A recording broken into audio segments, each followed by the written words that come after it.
এগিয়ে আসছে ঘূর্ণিঝড় রিমাল। পায়রা ও মোংলা সমুদ্র বন্দরে ১০ নম্বর মহাবিপদ সংকেত দেখাতে বলেছে আবহাওয়া অধিদপ্তর। আজ রোববার সকালে ঘূর্ণিঝড় রিমাল নিয়ে দেওয়া ১০ নম্বর বিশেষ বিজ্ঞপ্তিতে এ তথ্য জানানো হয়েছে, যেখানে বলা হয়েছে চট্টগ্রাম ও কক্সবাজার সমুদ্র বন্দরে নতুন করে ৯ নম্বর বিপদ সংকেত দেখাতে হবে। বিজ্ঞপ্তিতে বলা হয়, উপকূলীয় জেলা খুলনা, সাতক্ষীরা, বাগেরহাট, পিরোজপুর, ঝালকাঠি, বরগুনা, বরিশাল, ভোলা, পটুয়াখালী এবং তাদের কাছের দ্বীপ ও চরগুলো ১০ নম্বর মহাবিপদ সংকেতের আওতায় থাকবে।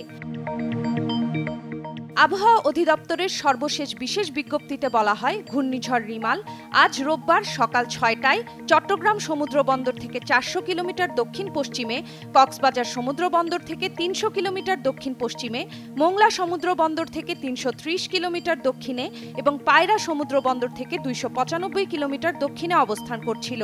এটি আরও উত্তর দিকে এগিয়ে ঘনীভূত হতে পারে। ঘূর্ণিঝড় কেন্দ্রের ৫৪ কিলোমিটারের মধ্যে বাতাসের একটানা সর্বোচ্চ গতিবেগ ঘন্টায় ৬৪ কিলোমিটার। এটি দমকা অথবা ঝোড়ো হাওয়ার আকারে ১৩০ কিলোমিটার পর্যন্ত বৃদ্ধি পাচ্ছে। ঘূর্ণিঝড় কেন্দ্রের কাছের এলাকায় সাগর খুবই উত্তাল রয়েছে।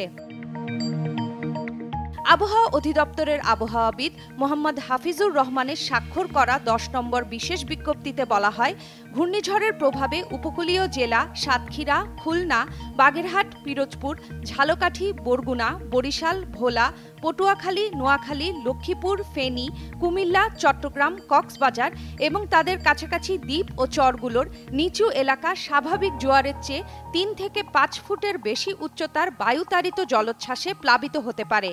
বিজ্ঞপ্তিতে বলা হয়, ঘূর্ণিঝড় রিমালের প্রভাবে দেশের সব বিভাগে ভারী থেকে অতি ভারী বৃষ্টি হতে পারে।